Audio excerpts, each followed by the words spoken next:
Greetings, everyone out there today. My name is Will, and today I'm here to talk to you about how I got into Lambda School. One unique thing about Lambda School, as you may know, you're asking yourself probably, why is my room dark? Well, because where I'm at in my time zone, it's still only 4:30 a.m., so I have to get up. I have my first day of orientation in 30 minutes, and on the Pacific time zone, that's 8 a.m. So that's one thing about Lambda School, is that being that it's remote, you function in your time zone and you adjust it based on their schedule. So some people on the East Coast, I heard they even start at like 5 or 6, I don't know, maybe 5 p.m. or something like that in the afternoon, which I find pretty hard to do. But I like the early morning, so that works for me. So how I got into Lambda? Well, and we're also going to talk about what my orientation experience is like as well. But right now we're going to talk about how I got into Lambda and what's going on. So how I got into Lambda? Well, I was just recently got fired from my last career job that I had. And as I was looking around for the next move, I said to myself, I know I didn't want to go back to that career, and I knew that I also wanted to make way more money.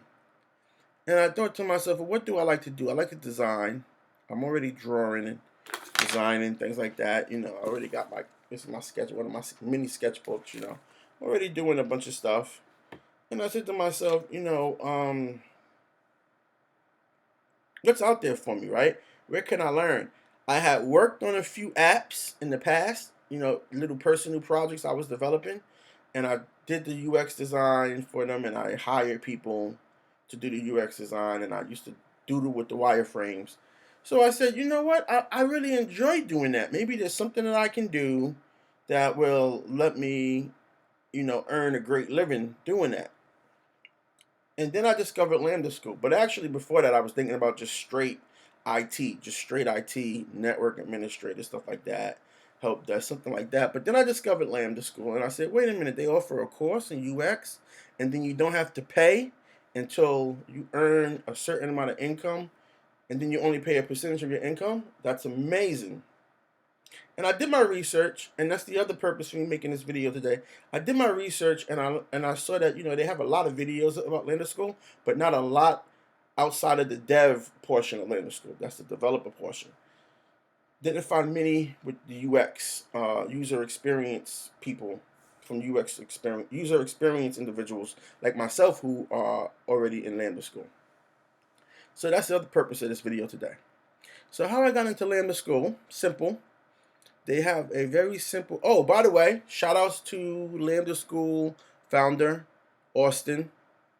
Great program, great project you have created, great forward thinking. I really, really respect and salute your level of thinking, sir. It's interesting that education is the last bastion of the industry.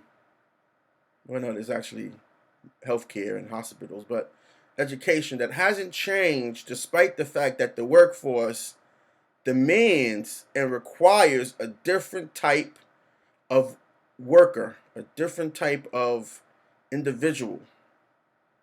So, back to my show. Well, I went to Lambda School and I put in my application. You fill out a simple application online. There's no application fee. I got feedback I got feedback in a couple of days, and they were like, hey, welcome, all the welcome emails and all that.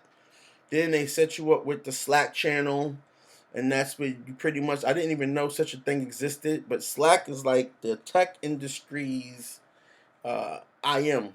It's how the tech industry communicates with each other in the workplace, whether you're remote or you're on site. And we'll talk about those later. We'll talk about on site and remote and the hybrid and all that. That's the good thing about a job in tech, is you can work on site, remote, and everything in between. So I applied. They give you some pre-course work. You do the pre-course work. Basically, the pre-course work is whatever you're going to take a course in. But they just don't say, hey, do this pre-course work on your own, right? They actually teach you how to do the pre-course work. And then it's up to you to replicate that and expand on it.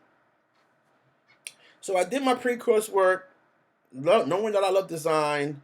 I remember one of the videos I watched, the guy talked about, he was like, how do you know that you are good at design?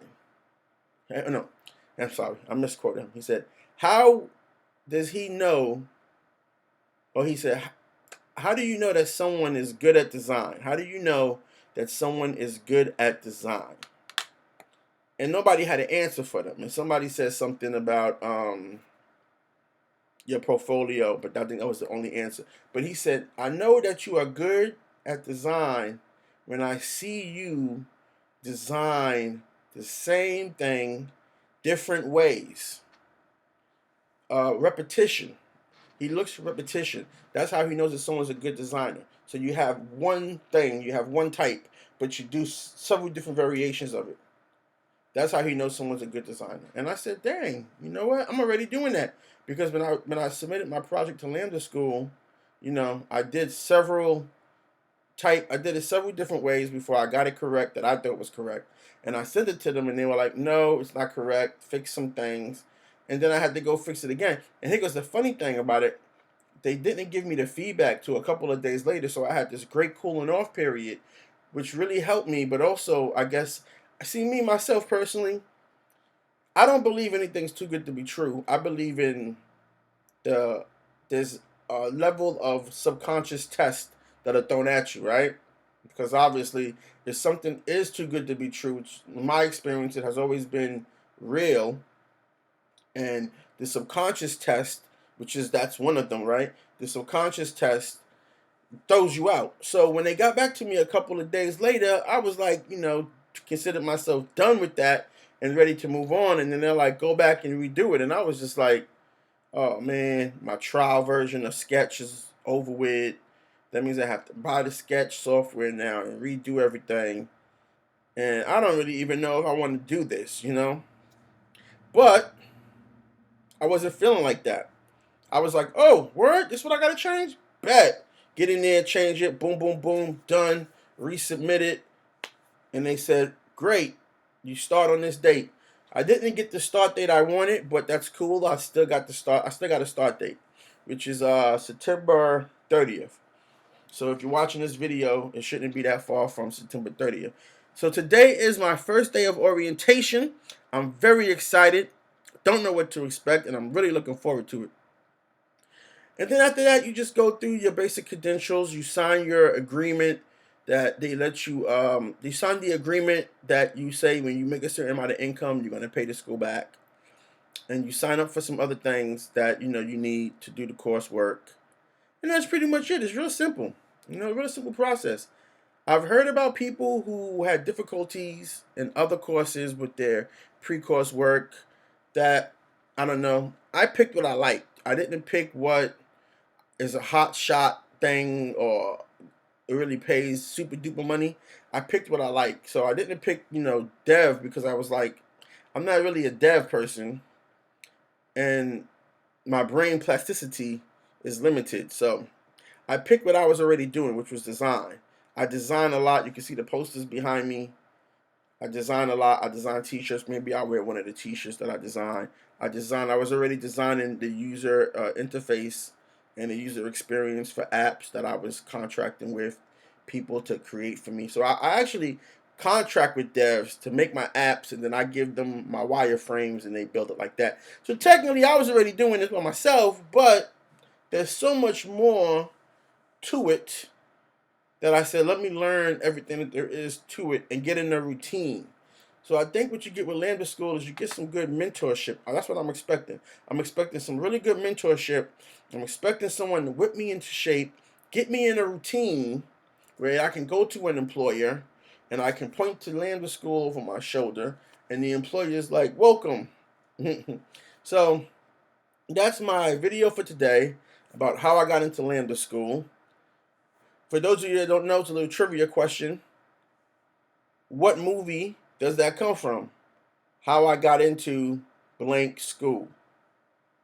I'll talk to you guys soon. Have a good day. and wish me luck on my first day of orientation.